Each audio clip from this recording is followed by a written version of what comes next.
진리를 탐구하는 목적에 대하여. 진리를 찾아가는 길에서 다양한 견해들을 접하게 되는데 무엇이 진짜인지 거짓인지를 판별하기란 여간 어려운 일이 아니다. 오리온 별자리 그리고 시리우스 별자리 나아가 채널링에 이르기까지 공상과학 영화에서나 나올 법한 내용이 진실일지도 모른다. 그러나 고요히 진리를 탐구하다 보면 그렇게 알려고 하는 진리를 탐구하는 목적이 과연 무엇인가에 대하여 되짚어 살펴볼 필요가 있다.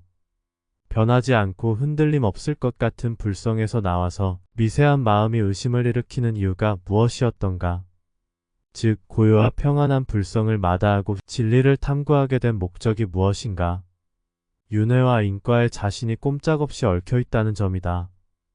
따라서 윤회와 인과에 실존하는 시스템을 스스로 밝히고 나아가 벗어나는 방법까지 알 수 있다면 목적을 이룬 것이 된다. 반면 윤회와 인과에 자신이 꽁꽁 묶여있음을 확신하지 못한 사람은 오리온 별자리 그리고 시리우스 별자리 나아가 채널링에 이르기까지 무수한 지식을 탐하게 되어 오히려 진리는 모습을 감추고 다양한 우주적 시나리오만 남게 된다. 나 또한 다양한 우주적 시나리오를 접하여 보았지만 도무지 헷갈리기만 하고 지식으로 분별하여도 보았지만 우주적 시나리오를 통한 깨침은 이 길에서는 큰 도움이 되지 않으며 오히려 혼돈만 가중한다는 결론에 이르렀다.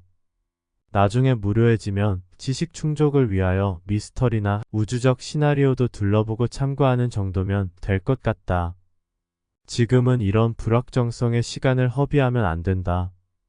윤회와 인과 시스템을 관하는 탐구를 하여야 한다. 예를 들면 시타르타는 육도 윤회를 설하였지만 과연 인간이 육도 윤회를 하는가? 즉 인간이 죽으면 지옥, 아기, 축생, 아수라, 인간 그리고 천상 이렇게 6가지로 자신이 만든 인과에 따라 다시 태어나는 것이 맞는지 사유하여 검증해보자. 지금까지 내가 본 견해는 인간은 육도 윤회하지 않는다. 윤회는 기본적으로 영혼이라고 하는 본체가 모양과 형태만 다르게 옷을 갈아입는다. 식물은 프로그래마된 고유한 유전자적 형질에 따라 성장하며 생과 사가 단절되어 윤회의 속박에서 벗어날 수 있으며 자신의 본체인 영혼을 갖지 못하였기에 일회성에 그친다. 동물은 백이라고 하는 넋이 거의 없거나 미약하기에 무명에 이끌리며 생과 사가 단절된 것은 아니지만 정확히는 영혼이 없기에 윤회한다고 볼 수 없다. 유전자에 각인된 프로그래마된 본능에 이끌려 살다 간다. 반면 인간은 영혼이라고 하는 본체가 있으며 육도 윤회가 아닌 이도 윤회에 가깝다. 즉 인간의 세계와 천상의 세계 두 곳으로만 윤회한다. 인간의 고유한 영혼의 에너지와 무게는 본질적으로 동물과 같지 않기에 인간이 게으르거나 무지하다고 하여도 동물로는 윤회할 수 없다. 또한 지옥은 자신의 마음이 만든 환영이며 실제로 인간이 죽어서 윤회하여 지옥으로 가거나 고통을 받으며 살아가야 하는 그런 곳은 없다. 아기와 아수라는 인간의 눈으로는 보이지 않으며 비물리적 혼에 가깝기에 물질적 옷을 입는 인간과는 다르다. 즉 영혼에서 영이 빠진 상태이기에 프로그래마되어 의지가 있는 듯 보이는 영속성인 것이지 인간처럼 생과 사를 이어가는 온전한 윤회로 보기는 어렵다. 인간의 윤회는 대부분은 무작위 윤회이며 인과의 정도에 따라 드물게는 자기한 바 그대로 원하는 곳에 태어나거나 비참한 곳에 태어나는 때도 있다. 또한 극소수는 마침내 인간의 세계에서 벗어나 천상의 세계에 태어나기도 한다. 인간의 수명 나이로 2억 년을 살았거나 큰 깨침을 통하여 몇만 년씩 줄여서 마침내 2억 년이 차면 자동으로 천상에 나게 된다. 그러나 천상에서도 끝이 얼마인지는 모를 기한이 차면 다시 인간으로 태어나 윤회는 끝이 없게 된다. 아라한의 경지가 10만 년의 수명을 줄이는 것이라면 태어날 때마다 매번 아라한의 경기에 이르러야 함은 당연해진다.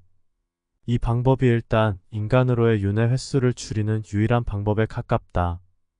그런데도 1000번 이상은 더 태어나야 인간의 윤회에서 벗어나게 되는 윤회의 수레는 가혹하기만 하다. 본래부터 인간은 인간으로 살아가는 것이 목적이다. 반면 인간에서 벗어나려는 사람이 특이점에 이른 것이며 존재 시스템을 거스르는 해괴한 길을 가는 것이다. 즉 윤회하며 인간으로 사는 것이 목적에도 부합하고 자연스러운 것이다. 인간으로의 윤회가 다하여 2억 년의 수명을 모두 마치고 마지막 삶에 이르면 남과 다른 기이한 현상과 특이한 사고를 하게 되는데 존재라고 하는 거대한 시스템에 그동안 갇혀 있음을 알게 된다. 또한 마지막 대하 드라마의 피날레를 장식하듯 괴로움과 함께한다. 충분히 존재에 닳고 닳았으며 미련이 더는 없음이다. 아무튼 세상에는 다양한 우주적 시나리오가 있듯이 나의 존재 시나리오도 자연스러운 것이며 알려는 주기에 허물은 없다. 각가자 나름대로의 시나리오가 있을 것이며 참고하여 잘 비추어 보면 윤회에서 벗어나는 방법도 보일 것이다. 이 길은 존재의 근원을 찾는 길도 아니며 다양한 시나리오를 알고자 함도 아니다. 오직 자신의 본체가 존재 속에 지금 여기에 있기에 존재에 대한 원리와 구조를 탐구하는 것이며 자신의 본체가 없다면 탐구할 이유도 없다. 즉, 자신이 존재 속에 있음을 알고 머무는 길을 갈 것인지 아니면 벗어나는 길을 갈 것인지를 선택하는 것이 중요하다.